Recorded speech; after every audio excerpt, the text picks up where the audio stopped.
Pour devenir une bonne pianiste, il faut être patiente et appliquée. Marie Montpetit, de la musique aux oreilles. Steve, depuis le début de la semaine, le débat sur le choix de l'animateur Émile Bilodeau pour la fête nationale fait rage. Puis, ben écoute, force est de constater que ça ne se calme pas, ce débat. Non, puis il faut quand même le dire, là, il y a eu il y a l'épisode du choix du Mouvement national des Québécois. Ça, c'est une chose, mais de manière plus grande, et je le constate parce que je discute avec des organisateurs, par exemple, dans le coin ici des fêtes nationales, puis et même aussi là, au national. Et ce qu'on me dit, c'est que toute cette histoire-là, ben, pour les gens qui organisent les spectacles, que ce soit à Montréal, à Québec ou dans les municipalités, ben, il y a eu quand même, il y a eu du feedback, hein, il y a eu quand même un peu de retour. Puis il y a des organisateurs un peu partout dans la province qui disaient, on avait-tu vraiment besoin de ça? Puis c'est un peu aussi, ça peut démotiver les troupes à un moment où on a besoin, dans bien des cas, ça fonctionne avec des gens engagés, des bénévoles. Puis on n'aime pas quand des épisodes comme ça se présentent, puis que finalement, que ce soit chez nous, hein, je veux dire chez Québécois, mais partout, on a opiné là-dessus, on a écrit là-dessus. Puis ben, pendant ce temps-là, on a peut-être moins parlé des artistes qui vont se produire, des initiatives le fun. Je lisais dans le Journal de Montréal une initiative le fun, justement, d'une Québécoise puis 2 Ukrainiennes qui veulent faire une Saint-Jean à l'ukrainienne. Puis c'est de valeur qu'on ne mette pas plus d'emphase sur des projets comme ça, puis sur des initiatives qui vont se passer dans le cadre de la fête nationale. Et c'est ça, puis j'ai participé à ça moi aussi, là, c'est sûr, j'ai embarqué dans ce débat-là, puis ça m'a pris aussi, mais quand on prend un pas de recul, puis on regarde, en fait, je veux dire, j'espère qu'on ne reparlera pas, on parlera plus de ça, puis ça va se passer, demain, il va y avoir le show à Québec, il va y avoir le show à Montréal, puis j'ose espérer qu'on va enterrer ça, que ça va bien se passer sur la scène, puis qu'il n'y aura pas de faux pas ou de politisation, parce qu'on m'en parle souvent de ça. Donc, on veut que la fête nationale, même si on sait que de façon inhérente, souvent, il y a eu une dimension politique, on voudrait quand même que tout le monde s'y sente bienvenu. Puis en Outaouais, ben, il y a plein de fêtes nationales, puis dans plein de villages, dans une semaine, il va y avoir la fête du Canada, puis les gens participent aux deux, puis on ne fait pas attention aux allégeances des uns et des autres. C'est un peu une marque de respect que de dire, ben, on organise une fête, puis on dit, ben, venez-vous-en, puis c'est pas une fête qui est juste pour les nationalistes où on peut très bien venir là, puis se sentir Canadien d'abord, puis dire, ben, je vis au Québec, puis je veux participer à ça. Et ça, on le rappelle pas assez, à mon avis, là. Ben, on le rappelle pas assez, puis tu sais, comme on disait, c'est pas toujours le cas partout, par contre. Il y a des événements, bon, c'est peut-être un peu moins le cas aujourd'hui, mais encore là, il y a des événements qui sont des événements locaux, entre autres, là, qui sont encore très politiques, très politisés, oui, très partisans, parce que organisés par la Société Saint-Jean-Baptiste locale. Puis là, il y a un axe très indépendantiste qui est collé à l'événement. Puis ça donne une toute autre nature. Ça donne une nature très politique au lieu d'être la fête de l'ensemble des Québécois, peu importe ton allégeance. Oui, mais je le vois ça aussi dans les fêtes, dans la fête du Canada qui peut être organisée à certains endroits. Comme je le dis, on pourra jamais complètement retirer ça. Tu sais, c'est ça la drôle l'espèce de paradigme de ce non-pays qu'est le Québec et de cette espèce. Moi, j'ai souvent appelé ça les limbes constitutionnelles, là. Tu sais, ce refus finalement du Québec de trancher, puis d'être toujours sa clôture, tu sais. Puis quand on me parle de ça, je dis toujours la même chose, de 80 aller jusqu'à 95, puis encore maintenant, je veux dire, on est dans les limbes, on n'a pas réglé cette question-là à travers le rapatriement, à travers Meade, Charlottetown, 95, on ne l'a pas réglé, puis il n'y a pas un premier ministre puis au Québec qui a voulu signer la Constitution, puis on le voit au fédéral, la Constitution, c'est bloqué bien raide. Donc, on est là-dedans, on est dans cette espèce de paradigme-là. Puis moi, je le vois aussi quand les gens me parlent, hein, puis je suis certain que c'est toi, puis plein de monde. Tu sais, il y en a qui appellent ça la Saint-Jean, il y en a qui appellent ça la fête nationale. Quand c'est au mois de mai, il y en a qui vont dire j'ai encore entendu cette année, parce que c'est comme ça ici, là, j'ai 2 voisins cultivateurs. C'est de l'or. Pour eux autres, c'est encore de l'or. Ils appellent ça comme ça. C'est pas la fête des patriotes. C'est pas, non.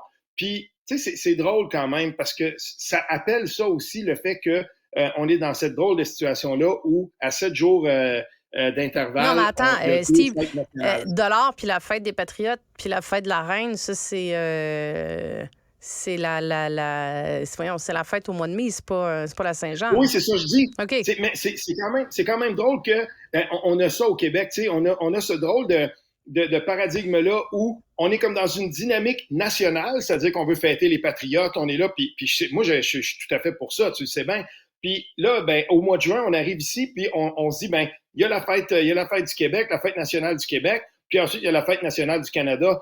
C'est drôle parce qu'ici, il y a 2 couples de la Côte d'Ivoire qui sont dans le village, puis il y a un des messieurs qui est hyper intéressant. C'est le fun, on le croise souvent. Puis je l'ai vu cette semaine, puis il disait, mais c'est la fête du Québec. Oui, c'est la fête du Québec. Puis ensuite, c'est la fête du Canada. Oui, on a une fête nationale. Puis là, t'expliques, puis tu sais, je veux dire, ça, je trouve ça, c'est pas un des plus beaux côtés de l'immigration, je sais pas c'est quoi. Puis là, j'explique au monsieur, tu sais, puis là, il y a des drapeaux du Québec partout. Puis il a installé, il habite il y a un appartement, ça, on le sait. Puis là, je l'ai vu cette semaine, il met un drapeau du Québec sur son balcon, puis il dit, voilà, tu sais, c'est la fête nationale du Québec, mais il faut expliquer, parce que pour quelqu'un qui arrive ici, il se dit, c'est quand même drôle, ça, parce qu'on va fêter 2 fêtes nationales coup sur coup. Puis, j'ai dit, c'est comme ça, c'est la situation dans laquelle on est. Puis, je suis certain que ce nouvel arrivant-là, il va être à la fête nationale du Québec, puis il y a une fête nationale du Canada dans le village à côté. Il va peut-être y aller aussi. Puis, c'est ça, c'est cette drôle de situation-là. Et tant que ça va être comme ça, il faudra quand même qu'on s'assure que, à tout le moins, pour les spectacles principaux de la fête nationale du Québec, ça ne nous a pas honoré cette espèce d'épisode-là. Puis j'imagine qu'à un moment donné, qu'on va faire un post-mortem de ça au Mouvement national des Québécois, peut-être qu'on va se dire, dans le choix de l'animateur, la prochaine fois, peut-être qu'on pourrait essayer de trouver une personne qui est un petit peu moins polarisante que celle qu'on a choisie la dernière fois. Je t'amène complètement sur un autre sujet, Steve. C'est la dernière journée des classes. On arrive à la fin de l'année scolaire. Et là, il y en a qui ont déjà les yeux rivés vers la rentrée scolaire, qui ont des préoccupations, qui ont des inquiétudes parce qu'il y a des appels de centres de services. Écoute, qui appellent pour trouver des... Là, je sais même pas, on peut même pas appeler ça des enseignants. C'est des gens qui vont occuper le poste, mais qui n'ont pas de formation. T'sais, on est rendu là, à faire cet appel-là directement pour la rentrée. Ça augure rien de bien bon, là. Oui, la semaine passée, c'était dans la presse, mais je veux y revenir parce que je vais vous expliquer pourquoi. Donc, la semaine passée, Marie-Ève Moras, dans la presse, elle sort un truc d'un centre de service scolaire, des Phares. Là, on est dans le coin de Rimouski. Puis, on avait fait un appel finalement à des personnes n'ayant pas de formation en enseignement. Puis ça, c'est entre guillemets, là, c'était comme ça. On a fini par enlever ça de la page Facebook. On a tenu finalement une rencontre pour... ça, c'était la semaine passée encore. Jeudi passé, on a tenu une rencontre pour des gens qui, maintenant, pourraient faire de la suppléance. Puis là, on s'est bien gardé là-bas. Puis on se dit, OK, les profs non légalement qualifiés, on le sait, la vérificatrice générale du Québec, Guylaine Leclerc, elle l'avait dit plus tôt cette année. Donc, on n'a pas de portrait vraiment précis de combien de personnes. On dit qu'à peu près 30 000 personnes étaient non légalement qualifiées, mais elle le disait, là, c'est difficile d'établir ça parce que c'est pas tous les centres de services qui donnent l'information. Moi, je peux vous dire une chose. Depuis quelques semaines, je suis le parcours d'une ancienne collègue qui, comme moi, avait enseigné à l'UQO, à l'Université du Québec en Outaouais. Puis, je le dis comme ça, il y a bien des profs qui sont ici à qui j'ai enseigné à l'Université du Québec en Outaouais comme chargé de cours au département des études langagières. Nous, on donnait le cours de rattrapage pour les étudiants et les étudiantes qui n'arrivaient pas à réussir le test TECFE ou CELI, le test de français obligatoire. Puis, je suis le parcours d'une personne qui, maîtrise tout ça complété, puis là, souhaite prendre la voie rapide pour aller chercher finalement son brevet et enseigner dans le centre de services scolaires ici. Et c'est le fast track, là, je vais l'appeler comme ça, prêtez-moi l'anglicisme, c'est vraiment, c'est quelque chose qui, la voie rapide, qui est intéressant. Steve, tu vas faire sortir nos petits faucons encore.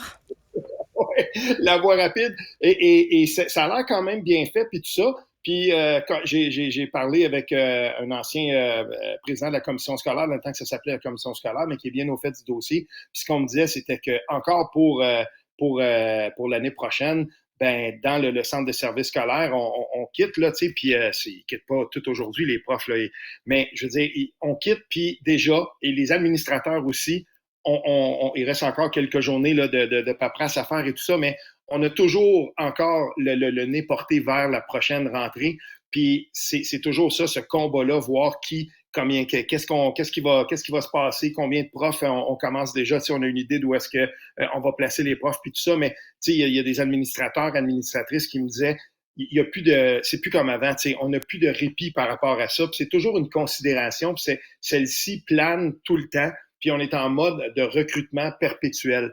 Ça, c'est pas, il n'y a pas que là. Dans les CPE, c'est la même chose, je veux dire, mais dans les écoles, c'est une préoccupation qui dure et à un moment donné, ben ça devient aussi quand même un peu taxant pour les administrateurs qui se disent ben qu'est-ce qu'on va faire puis comment on peut recruter.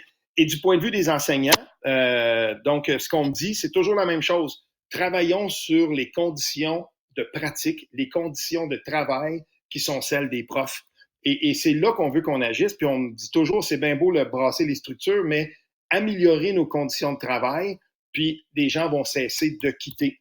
Et ça, ben, je l'entends souvent parce que quand on parle de conditions de travail, par exemple, ben, il y a des profs qui trouvent qu'ils n'ont pas les appuis nécessaires ou qui ont trop d'élèves ou d'étudiants, là, si on est plutôt au primaire ou au secondaire, qui ont des problèmes, par exemple, qui sont en difficulté d'apprentissage. Il y en a trop, puis on va souhaiter, Steve, en tout cas, on va garder les yeux tournés vers la rentrée, puis on va souhaiter qu'il y ait le moins de problèmes possible et le moins de trous possible pour la rentrée des classes. Je te souhaite une bonne longue fin de semaine, une bonne Saint-Jean, une bonne fête nationale. Une bonne fête nationale à tout le monde et toujours un plaisir. On se parle lundi. Lundi. Restez